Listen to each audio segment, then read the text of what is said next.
بسم اللہ الرحمن الرحیم وقل جاء الحق وزهق الباطل ان الباطل کان زہوقا صدق اللہ العظیم۔ بہت شور سنتے تھے پہلو میں دل کا، جو چیرا تو ایک قطرہ خون بھی نہ نکلا۔ یہ مثال ہے ڈاکٹر صداقت فریدی صاحب کے دعووں کی اور گھمنڈ اور غرور سے بھرے ہوئے لہجے کی۔ ایسے ایسے دعوے کر رہے ہیں، ایسے ایسے اصول وضع کر رہے ہیں کہ اہل سنت تو ایک طرف رہے، آج تک کسی غالی رافضی کے دل و دماغ میں بھی وہ وسواس نہیں آئے جو ان کو آ رہے ہیں، اور ان کا یہ انداز دیکھ کے لگتا ہے کہ یہ مرزا جلمی کی طرح ایک پورے فرقے کے بانی ہیں، اور رافضیوں کا اتنا مال ہڑپ کر چکے ہیں کہ ایسا غبار اور اس کی گیس چڑھی ہوئی ہے کہ انہیں سمجھ نہیں آتی میں کیا کہہ رہا ہوں، ایسے مدہوش ہیں۔ اب جو فتوی اہل سنت پہ لگا رہے ہیں وہی باتیں طاہر القادری صاحب کی کتابوں کے اندر ہیں، اور انہیں طاہر القادری صاحب سے بڑی عقیدت ہے۔ اگر ان کے سامنے طاہر القادری صاحب کی کتابیں رکھ دی جائیں نا تو یہ ایک لمحہ نہیں ٹھہر سکتے، اور اہل سنت کا ایک ادنا سا خادم اور طالب علم ہونے کی حیثیت سے میں کہتا ہوں کہ کسی سنی عالم دین کے سامنے ڈاکٹر فریدی صاحب اہل سنت اپنے آپ کو کہتے ہوئے، اہل سنت کے اصولوں پہ قائم رہتے ہوئے ایک منٹ دور کی بات ہے، ایک سیکنڈ نہیں ٹھہر سکتے۔ یہی ان کے ساتھ معاملہ ہوا۔ اب ان کی کتاب انوار الثقلین آپ دیکھیں، پوری کتاب کا مدار ایک رافضی راوی حکیم بن جبیر پر ہے، ساری ان کی اس کتاب کی جو عمارت ہے اس کے کندھوں پہ کھڑی ہے، اور اس کے اندر معاذ اللہ یہ لکھتے ہیں کہ صحابی ہونا مولا علی کے لیے کوئی فضیلت کی بات نہیں، نعوذ باللہ استغفر اللہ۔ اب اس کے بعد ان کی اور کتاب سامنے آئی جس میں یہ کہتے ہیں کہ سنی کتب کے اندر رافضی راوی، اب جناب انہوں نے یہ دعویٰ کیا کہ اہل سنت کی کتابوں میں 16,000 رافضی راوی ہیں، ان کا کیا بنے گا، ان کا کیا بنے گا۔ یہاں میں ایک بات کر دوں، شاید مجھے یاد نہ رہے، شیخ الحدیث و تفسیر حضرت علامہ مولانا مفتی اشرف سیالوی صاحب رحمۃ اللہ تعالی علیہ،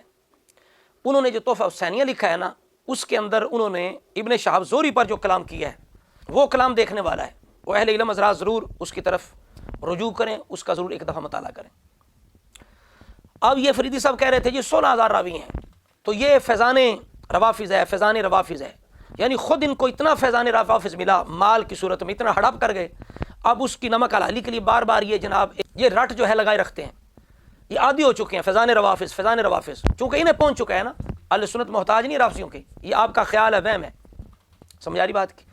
آپ کے پاس جو فیض پہنچا ہے نا، یہ اس کا سارا کمال ہے کہ آپ یہ دعوے کر رہے ہیں، کھوکھلے دعوے ہیں آپ کے۔ پھر جناب مفتی راشد محمود رضوی صاحب نے ان کا جب رد کیا تو انہوں نے ان کے رد میں یہ وہ کتاب لے کے بیٹھے اور کہتے ہیں جی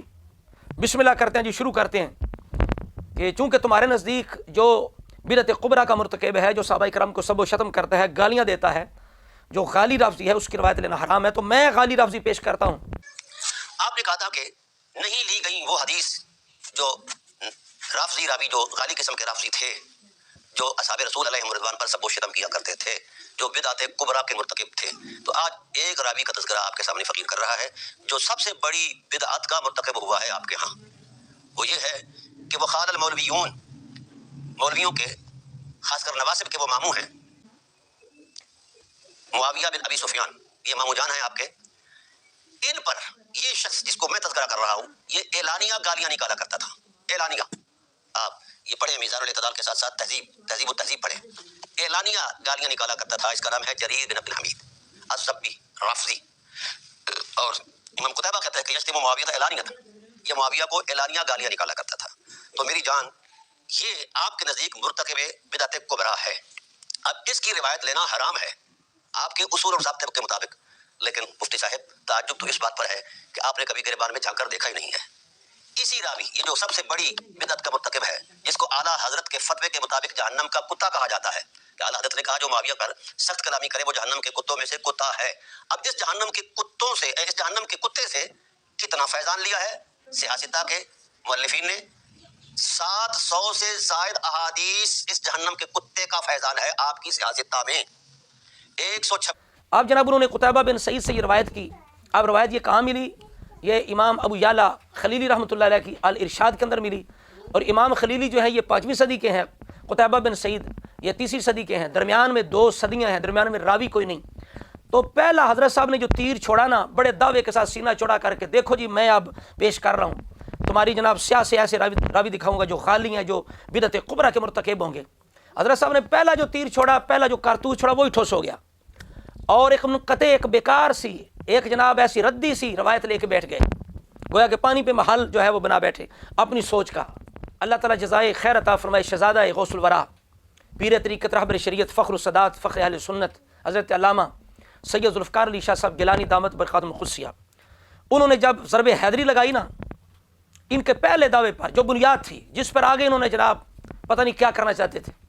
جب سید نے ضرب حیدری لگائی تو جناب حضرت صاحب فوراً چت، بلکہ ان کے گھمنڈ اور غرور کا وہ جو ناگ تھا، وہ جو شوں شوں کر رہا تھا اور پھنکار رہا تھا، اس کی سید صاحب نے پہلی ضرب حیدری سے ہی اس کی جو سری ہے نا وہ کچل کے رکھ دی، پاؤں کے تھلے مسل کے رکھ دی۔ اب جناب شاہ صاحب نے جب کہا جناب یہ انقطاع ہے، اس انقطاع کو دور کریں، تو حضرت صاحب نے کہا کہ اگر میری ذمہ داری ہے کہ انقطاع کو دور کرنا ہے تو میں کروں گا۔ تو میری جان، اگر میری ذمہ داری ہے کہ یہ میں انقطاع دور کروں، اور میں انشاءاللہ کروں گا، ایسا نہیں ہے کہ نہیں، وہ آپ کو ایک وہم ہے، ایک خبط ہے۔ دیکھیں نا کیسے بھولے بھالے ہیں جی، بڑے بھولے بھالے، بڑے اللہ والے۔ تو صداقت صاحب آپ کو ہم ہی جانتے ہیں، اور کس نے انقطاع دور کرنا؟ دعویٰ آپ کا دلیل ہم نے دینی ہے، دعویٰ آپ کا دلیل آپ کی ہے، اور آپ کی دلیل جو ہے اس کو ثابت ہم نے کرنا ہے۔ ایسے نہ کریں، آپ اپنے دعوے دیکھیں، اپنا گھمنڈ دیکھیں، اپنا انداز دیکھیں، تو آپ ایسی باتیں تو نہ کریں، یہ آپ کی شان یعنی شان نہیں ہے جناب۔ یہ آپ کی جو لوگ جن کو آپ یہ سارا کچھ اپنا بنا کے دکھا رہے ہیں وہ کیا کہیں گے؟ حضرت صاحب یہ کیا کر رہے ہیں؟ آپ نے تو بڑے دعوے کیے تھے اور پہلی بات پہ ہی آپ جو ہے وہ آپ کی بات ہو گئی ہے۔ تو آپ کہتے ہیں اگر میری ذمہ داری ہے، اگر میری ذمہ داری اور کس کی ذمہ داری ہے تو میں انقطاع دور کروں گا۔ وہم ہو گیا ہے، آپ کو خبط ہے، آپ کو وہم ہے، ہمیں وہم نہیں، ہمیں یقین ہے، تو آپ وہم میں پھر رہے ہیں، اور رفض کا جو کھایا ہوا ہے نا اس غذا کے جو غبار ہے، جو گیس ہے، اس کے اندر آمدوش ہیں۔ حضرت صاحب میں بھاگنے والا نہیں ہوں، میدان میں کھڑا ہوں۔ اچھا پھر جب شاہ صاحب نے کہا جی دور کریں انقطاع، تو حضرت صاحب دیکھیں، اب حیرت ہوتی ہے، یقین کریں کہ پہلے کیا کہہ رہے تھے اب کیا کہہ رہے ہیں۔ یہ واقعی یہ صداقت صاحب ہی ہیں، یہ فریدی صاحب ہی ہیں، ہمیں تو یقین نہیں آتا، ہم ایسے آنکھیں مال مال کے دیکھ رہے تھے یہ واقعی فریدی صاحب ہیں، وہ بڑے بڑے دعوے کرنے والے۔ تو کہتے ہیں 400 سال بعد ایک مؤلف تالیف کرتا ہے اور وہ اعتماد سامنے لا رہا ہے، تو پھر مجھ پہ اعتراض ہے کہ میں انقطاع دور کروں۔ تو ہم تو بھاگنے والے نہیں ہیں، کھڑے ہیں میدان میں، دلیل کا احترام کرتے ہیں، لیکن دلیل سے آپ لوگ آشنا ہی نہیں ہیں۔ کیا جھوٹ بولا ہے کہ 400 سال بعد ایک مؤلف کتاب تالیف کر رہا ہے، وہ ایک اعتماد کو سامنے لا رہا ہے، پھر اس پر مجھ پر اعتراض کیا جا رہا ہے کہ درمیان میں اتصال پیدا کروں، لا حول ولا قوت الا باللہ، درمیان میں اتصال پیدا کروں، لا حول ولا قوت الا باللہ، کہ درمیان میں اتصال پیدا کروں، لا حول ولا قوت الا باللہ۔ او میں قربان، میں صادقی پہ قربان، میری جان کہہ رہے تھے نا مفتی صاحب کو میری جان، میں بھی کہتا ہوں میری جان، ایسے نہ کریں، ایسے نہ کریں، انقطاع دور کریں۔ آپ نے تو 16,000 کا دعویٰ کیا حضرت صاحب، اور پچھلی ساری جو سنیت ہے 1400 سال کی، معاذ اللہ وہ علم سے اور حقیقت سے سب خالی، اور آپ اس طرح معاذ اللہ دعوے کر رہے تھے کہ گویا کہ جو محدثین تھے وہ خالی رافضیوں کے دروازے پہ جا کے کھڑے ہو جاتے تھے ہاتھ باندھ کے۔ حضرت صاحب ہمیں روایت دے، ہمارے پاس تو ہے ہی ککھ نہیں، اہل سنت کے پاس تو ہے ہی کچھ نہیں، آپ کے پاس فیض چلے گا، آپ کا فیض چلے گا، معاذ اللہ ایسی کوئی بات نہیں انشاءاللہ تعالی۔ ابھی تو ابتدا ہے، وہ کہتے ہیں کہ ابتدا عشق ہے، روتا ہے کیا، آگے آگے دیکھیے ہوتا ہے کیا۔ تو آپ تو 16,000 کا کہہ رہے تھے حضرت صاحب، 1600 دور کی بات ہے، 16 دور کی بات ہے، آپ تو پہلے پہ بس ہوگی آپ کی۔ تو جناب یہ حالت ہے، کہتے ہیں کہ میں اتصال دور کروں اور کون کرے گا؟ پھر حضرت صاحب نے حضرت معاویہ کا جو نام جس لہجے سے لیا ہے، گستاخانہ لہجے سے، جی خال المومنین، یہ کہتے ہیں یہ خال المولویون ہیں، یہ ناسویوں کے ماموں ہیں، معاذ اللہ معاذ اللہ۔ آپ کو اتنا پتہ نہیں کہ کس نے حضرت معاویہ کو خال المومنین کا، آپ کو پتہ نہیں ہے؟ یہ السنہ ہے امام الخلال کی، اس کے اندر صحیح سند کے ساتھ امام احمد بن حنبل کا قول موجود ہے، کہتے ہیں جو حضرت معاویہ کو کاتب وحی اور مسلمانوں کا مامون نہیں مانتا اس کی یہ بات ردی ہے، بیکار ہے، فضول ہے، فضولی ہے، اور ایسا بندہ جو ہے اس کے پاس بھی نہ بیٹھو، اس کی حقیقت لوگوں کو بتاؤ، بدبخت انسان ہے جو حضرت معاویہ کی یہ شان تسلیمی کرتا۔ یہ امام احمد بن حنبل فرما رہے ہیں، اور آپ کو ڈاکٹر طارق قادری صاحب سے بڑی عقیدت ہے تو ان کا جو فتاوی منہاج ہے اس کو دیکھ لیں، پہلی جلد کے اندر وہاں لکھا ہوا ہے کہ حضرت معاویہ مسلمانوں کے ماموں جان ہیں، ان کے مشیرہ رسولہ کی زوجہ ہیں۔ حضرت صاحب اب لگائیں فتویٰ ناسبیت کا، فتاوی منہاج پہ بھی اتنی آپ کے اندر ہمت ہے تو اس لیے میں نے کہا کہ آپ کی زبان سے مرزا جیلمی کی طرح کوئی بھی نہیں بچا، کوئی بھی نہیں بچا، اور آپ نے وہ دعوے کیے جو خالی رافضی بھی نہ سوچ سکے، یہ وسواس انہیں بھی نہ آئے، سمجھ آ رہی بات کی۔ اسی وجہ سے آپ کسی سنی عالم دین کے سامنے ایک سیکنڈ نہیں ٹھہر سکتے اپنے آپ کو سنی کہتے ہوئے۔ ہاں اگر اہل سنت سے آپ آزاد ہو جائے تو پھر جو مرضی کہتے رہے، اور زبان چلانا ہو تو کوئی بات نہیں ہے، بندہ بولتا جائے بات 1 منٹ کی، بندہ آدھا گھنٹہ 10 گھنٹے بھی اس پر بات کر لے تو کوئی اتنی بڑی بات نہیں ہے، آپ کر سکتے ہیں، لیکن آپ کی اوقات جو ہے وہ بالکل سامنے آ گئی ہے۔ اور ہم پھر شکریہ ادا کرتے ہیں سید صاحب کا، تو جب تک سید صاحب سیسا پلائی دیوار کی طرح اہل سنت کے سامنے کھڑے ہیں، مولا علی کے شہزادے، تو جب تک ہمارے جیسے خادم اہل سنت کے موجود الحمدللہ، آپ خون حیدری کے سامنے، للکارے اولاد رسول کے سامنے آپ کی کیا حیثیت ہے، آپ کی کیا اوقات ہے؟ باب مدینۃ العلم کی اولاد کے سامنے آپ کے علم کی کیا حیثیت، آپ کے دم و کیا حیثیت ہے. انشاءاللہ تعالی یہ تو ابتدا ہوئی ہے نا کہ پہلے راوی پہ آپ کی بحث ہو چکی ہے، آگے کیا ہوگا.